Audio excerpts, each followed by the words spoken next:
Hello, good evening. चलो आज आगे का स्टार्ट करते हैं। स्टेप्स इन ट्रेडिंग सेटलमेंट है ना, आज का अपना टॉपिक है स्टेप्स इन ट्रेडिंग सेटलमेंट। इसमें हमको ट्रेडिंग प्रोसीजर देखना है।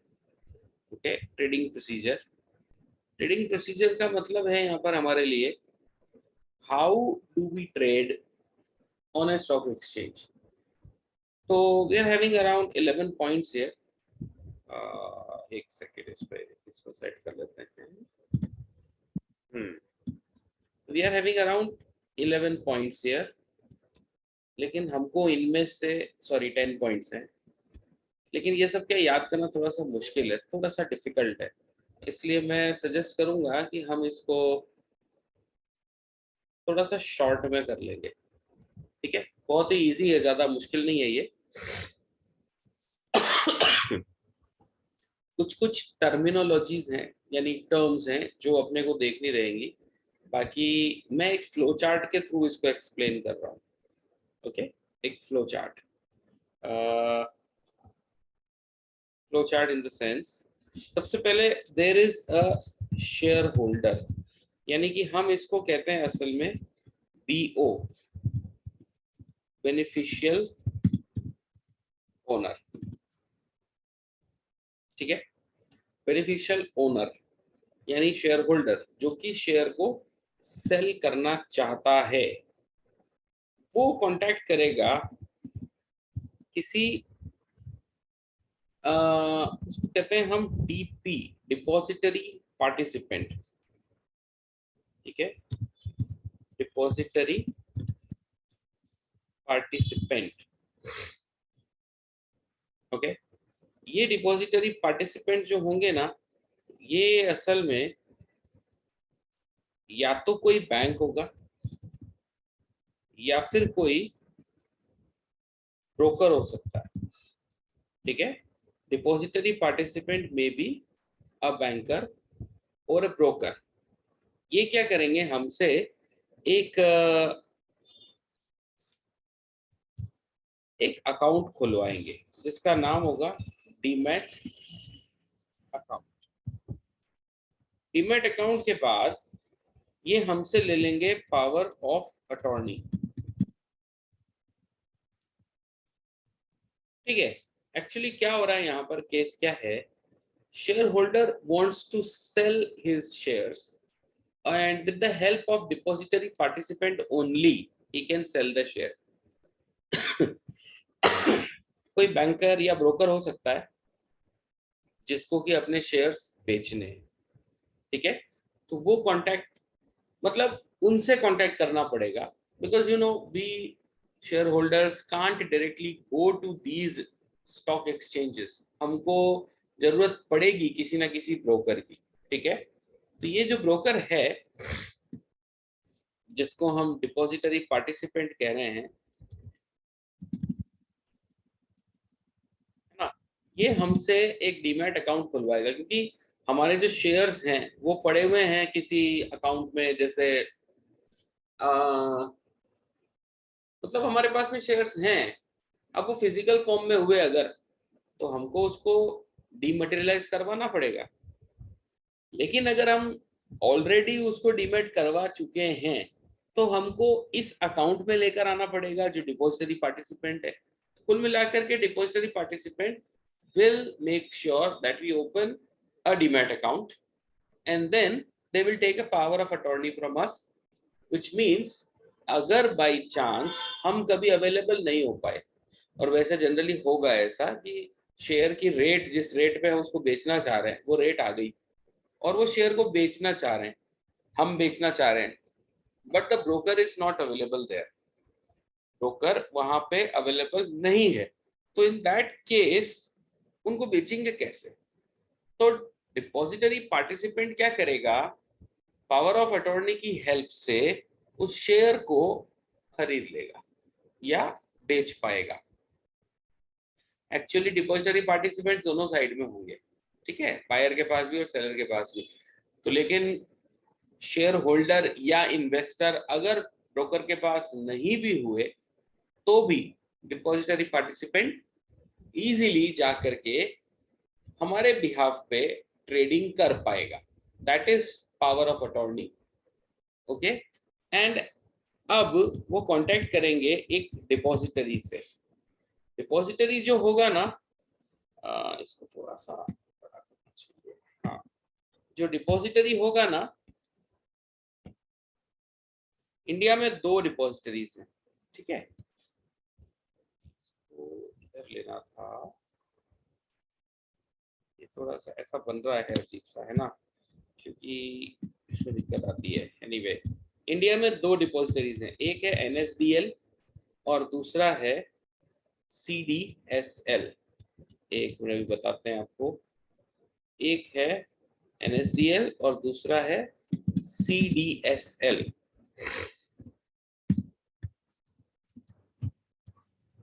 ठीक है, तो ये डिपॉजिटरी जो है ये हमारे शेयर्स का होल्डर है इन द इलेक्ट्रॉनिक फॉर्म. मैं यहां लिखता हूं.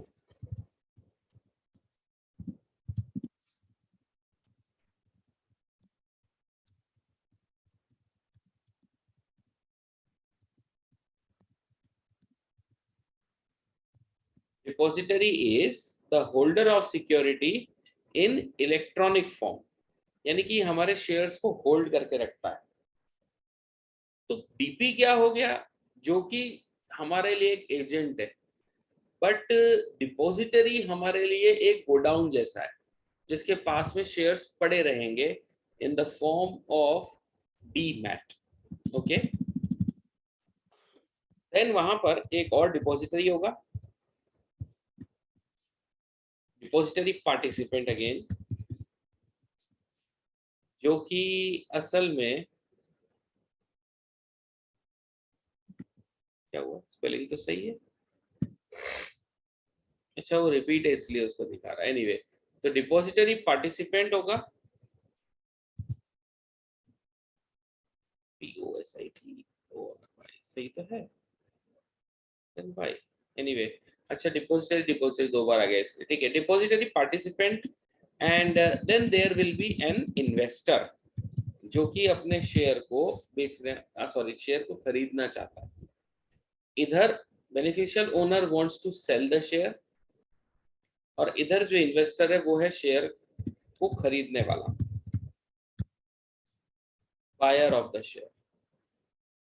ओके. तो ये एक प्रॉपर इसका प्रोसेस बन रहा है. अगर मैं इस प्रोसेस को ऐसे ड्रॉ करूं तो असल में share holder will contact to depository participant, then the depository participant contacts with the depository.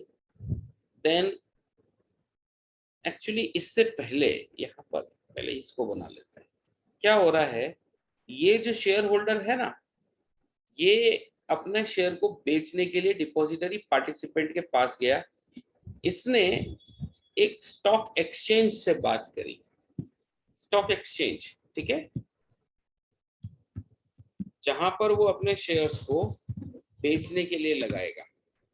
और मीनवाइल वहां पर आया हुआ है बायर का डिपॉजिटरी पार्टिसिपेंट. अगर रेट डिसाइड हो गई तो ये डिपॉजिटरी शेयर को ट्रांसफर कर देगा डिपॉजिटरी पार्टिसिपेंट के पास और फिर ये इधर ट्रांसफर कर देगा इन्वेस्टर के पास.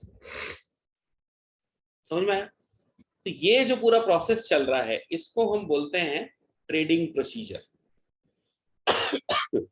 अब एक इंटरेस्टिंग बात ये है, यहाँ पे ये जो ट्रेडिंग प्रोसीजर है,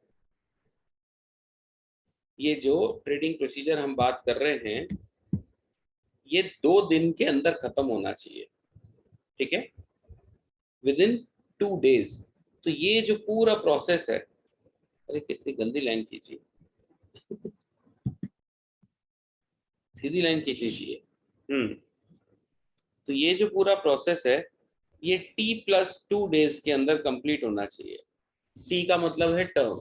तो only 2 days are given to complete the process. All right. इधर जिस दिन यहां से शेयर निकलेंगे इधर की तरफ, तो ये जो दिन होगा ना इसको बोलते हैं पे इन डे.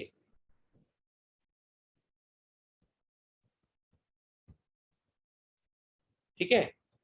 और सेम डे, मतलब जिस दिन इधर से शेयर निकलेंगे उसी दिन इन्वेस्टर पे करेगा, ठीक है, इन्वेस्टर अमाउंट देगा, उस दिन को बोलेंगे पे इन डे। और जिस दिन इधर से इधर ये सब ट्रांसफर हो जाएगा ना, मेरे कहने का मतलब जिस दिन वो भेज रहे हैं उस दिन के बाद जिस दिन ये ट्रांसफर हो जाएगा उसको कहते हैं पे आउट डे। पॉइंट क्या है इधर, जब हमने अपने शेयर्स को बेचने पे लगाया उसी दिन इन्वेस्टर ने भी पैसे रिलीज कर दिए हैं। अब दोनों के डिपॉजिटरी पार्टिसिपेंट्स इधर से शेयर और इधर से पैसा लेकर के स्टॉक एक्सचेंज में आए, तो जिस दिन वो काम हुआ ना उसको कहेंगे पे इन डे। और जैसे ही ट्रांसफर होगा, मींस शेयर ट्रांसफर हो जाएंगे इन्वेस्टर के अकाउंट में और मनी ट्रांसफर हो जाएगा शेयर होल्डर के अकाउंट में, तो उसको बोलेंगे पे आउट डे, ठीक है। ये है पूरा ट्रेडिंग प्रोसीजर जो यहाँ पर सारे पॉइंट्स में एक्सप्लेन किया हुआ है, ओके। इनमें सब यही एक्सप्लेन किया हुआ है। देखो, मेन इंपॉर्टेंट डॉक्यूमेंट्स जो होते हैं उसमें पैन नंबर इज मैंडेटरी। इसके अलावा आपका date of birth address, date of birth and address, educational qualification, occupation, residential status, bank account details, depository account details, other broker अगर आप उससे साथ रजिस्टर्ड हैं, एंड क्लाइंट कोड नंबर जो आप पहले से डील कर रहे हो वो वाला, ठीक है। ये इसके बाद में आपको एक डीमैट अकाउंट खोलने को बोलेगा, ठीक है, या बेनिफिशियल ओनर अकाउंट। फिर इन्वेस्टर ऑर्डर प्लेस कर देगा जिससे कि अपने शेयर्स को वो बेचने पे लगा रहा है। फिर ब्रोकर जो है वो जाएगा ऑनलाइन और स्टॉक एक्सचेंज से कनेक्ट हो जाएगा। इसके बाद में यहाँ पर ब्रोकर के टर्मिनल पे उसकी डिटेल्स आ जाएंगी। जो ब्रोकर है उसको पता चल जाएगा कि मेरे को शेयर खरीदना है या बेचना है, मतलब उससे रिलेटेड रेट वहां पर शो होने लग गई, ठीक है। अब यहाँ पर नेक्स्ट पॉइंट में जब ये ट्रेड एग्जीक्यूट हो जाएगा ना, तो 24 आवर्स के अंदर अंदर एक कॉन्ट्रैक्ट नोट इशू होगा जिसमें कंपनी कौन सी है, शेयर कौन से हैं, उसकी क्या डिटेल्स है, अमाउंट कितना है, पीओ कौन है, ये सारी इंफॉर्मेशन उस कॉन्ट्रैक्ट नोट के अंदर आ जाएंगी and that contract note becomes a legally enforceable document, ठीक है। ये टर्म्स उस ट्रेडिंग प्रोसीजर में मैं दिखा नहीं पाया लेकिन आपको याद करना पड़ेगा, okay.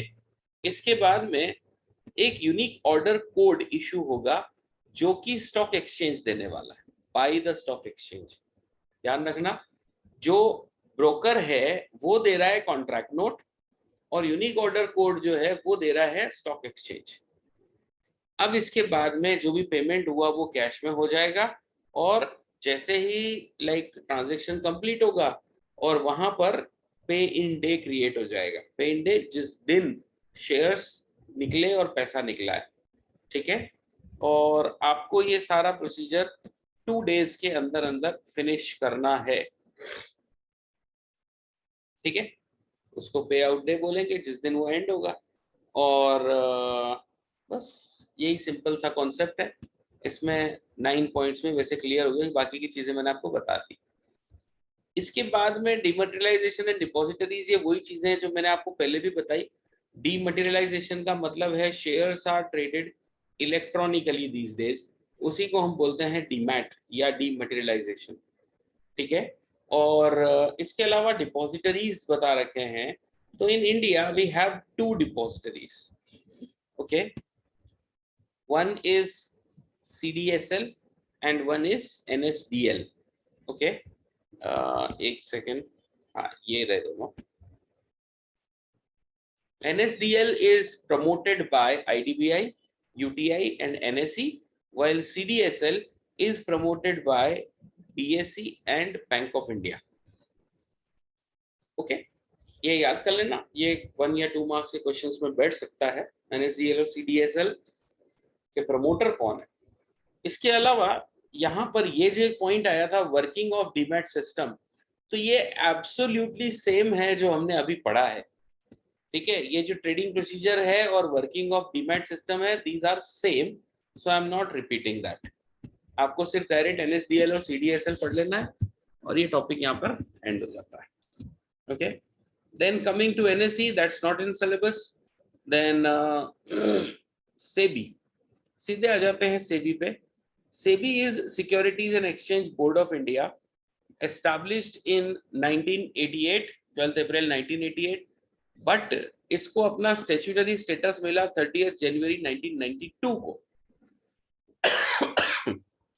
That is why it is known as SEBI Act 1992. Okay, यहाँ पर हम इसको SEBI Act 1992 के थ्रू जानते हैं क्योंकि ये बना ही 1992 में है. ऐसा एस्टैब्लिश हो गया था 88 में, लेकिन उसको स्टैट्यूटरी स्टेटस तब मिला.